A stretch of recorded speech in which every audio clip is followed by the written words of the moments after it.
नमस्कार दर्शक बंधुरा आमी दीपंकर आपनारा देखछेन ग्रीन गार्डन आरबीजी।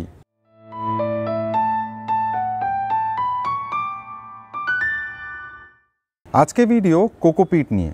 हाँ कोकोपिट आपनादेर अनेकेर परिचित कोकोपिट।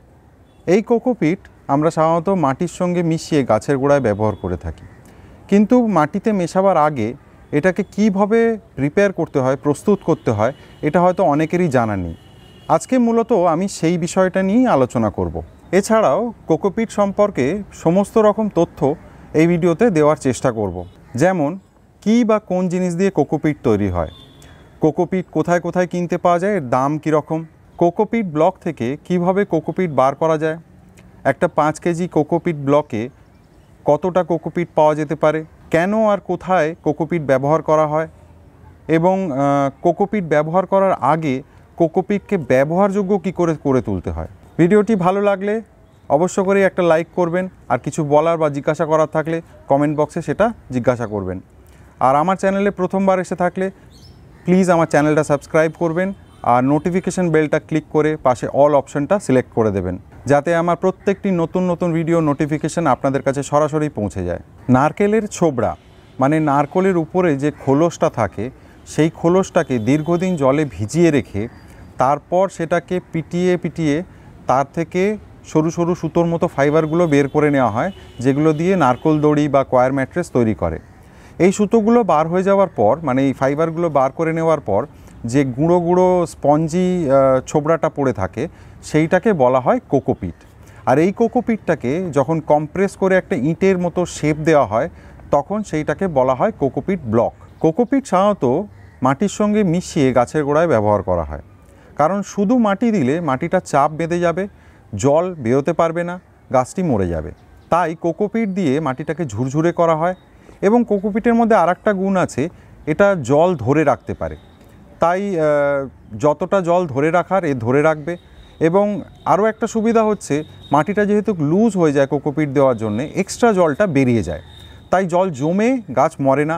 আবার জল নেই মানে শুকনো হয়ে গেছে গাছের গোড়া, সেই জন্যও গাছ মরে না, কারণ এটা জল অনেকটাই ধরে রাখার ক্ষমতা এর আছে।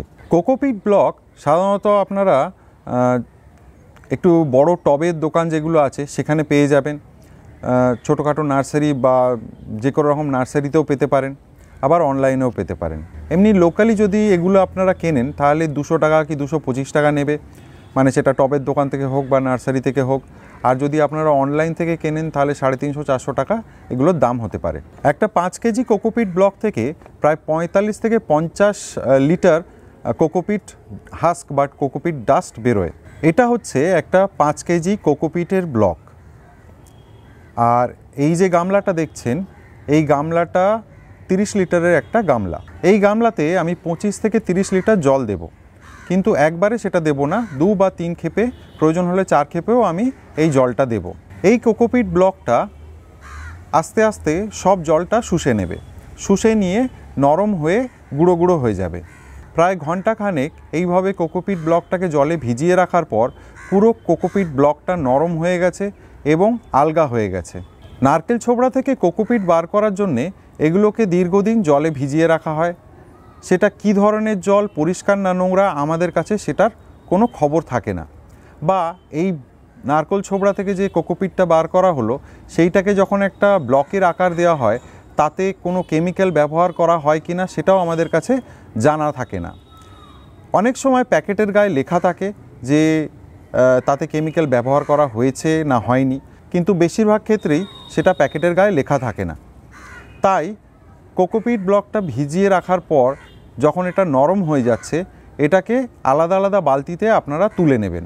আমি এখানে 4টে বালতি নিয়েছি, এই 4টে বালতিতে আমি কোকোপিটটাকে আলাদা আলাদা করে তুলে নেব এবং এটাতে জল দিয়ে এটাকে আমি 2 থেকে 3 ঘন্টা ভিজিয়ে রাখব। তারপর জল ঝরিয়ে ভালো করে শুকিয়ে এটাকে আমি স্টোর করে রাখব। এই শুকনো কোকোপিটটাকে এইবার আপনারা মাটির সঙ্গে মিশিয়ে গাছের গোড়ায় ব্যবহার করতে পারেন। আর আরও ভালো রেজাল্ট পাওয়ার জন্যে এই কোকোপিটগুলো আপনারা শুকনো কড়ায় ভালো করে ভেজে নিয়ে তারপরেও গাছের গোড়ায় ব্যবহার করতে পারেন। কোকোপিটে সাধারণত উইপোকা ধরার সম্ভাবনা খুব বেশি থাকে, তাই এটাকে ভেজে নিলে উইপোকা ধরার চান্স একেবারেই চলে যায়। আশা করি এই ভিডিওতে কোকোপিট সম্পর্কে সম্পূর্ণ তথ্যটা আমি আপনাদের কাছে তুলে ধরতে পেরেছি। ভিডিওটি শেষ পর্যন্ত দেখার জন্যে আপনাদেরকে অনেক অনেক ধন্যবাদ। ভালো থাকবেন, সুস্থ থাকবেন, আবার দেখা হবে। নমস্কার।